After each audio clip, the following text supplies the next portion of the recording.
فوتني يوقان هيرمتني جرتني في خنين فولدر هيرمو يوقاهو فوردا في هذا قبضن هندا جرين بولتي خيستي اچتي ورقي يوقاهو دهبتاتي في هدو برباچتا تاتن في ماتي ندغاي توقفا نمني اتفوتي يوقاهو هيرمتي خن المناماتي ددبنا متى إسا akka qabu beekhi kan dadhabina tokkollee hin qabne rabbi qofa bultiin namaa hundi qormaata mataa ofii qabdi bultii yeroo mara akka ati feetu qofatti siif deemuu hin dandeessu bultiin namaa ta'a akkatti bareeddu fi namni hinaafuftun hundi rakkoo fi ibidda meeqa keessa dabartee akka as geesse quba qabaadhu jaalalti dhugaa kan madaalamtu gaafa rakkinaati bultii teeti sirritti qabsaa'i bultii tante tan nama biraatiin walin madaalsisin gonkumaahuu walqixa ta'uu hin dandeenyu diinota bultii teetii keessaa muraasni wallaala dhiifama waliif godhuu diduu dhiibbaa qaama sadaffaa ofittummaa of tuulummaa fi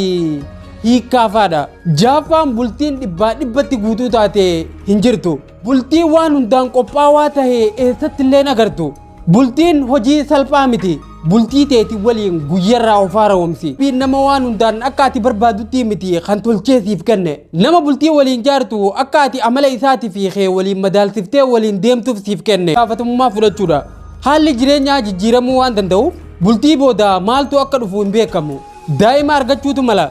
intala qalloo bareeddura jettee fuutee ji'oota muraasa booda furdattee sheeppii dhabuu dandeessi wanti akka kontiraatatti ilaalin bultii keessatti guutumaan guututti murannoo fi ejjennootu barbaachisa jaalalti jaalalleewwan lamaan akka bultiidhaan walitti maxxananii jiraataniif sababa guddaadha hiikkaan kan jalqabu dura sammuu keessatti beeki waa'ee hiikkaa gonkumaa'uu hin yaadin nama waliin bultii jaarrattee jirtu gonkumaa'uu hiikkaan hin sodaachisin kurnaffaan namni bultii qabu hundi gatii kafaluu qaba bultiin tun akka siistama mana baankiiti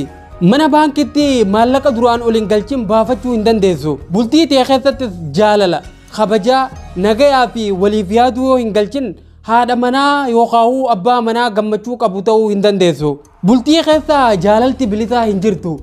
osoo gatii hin kafalle jaalachuu fi jaalatamullee hin dandeessu jechuudha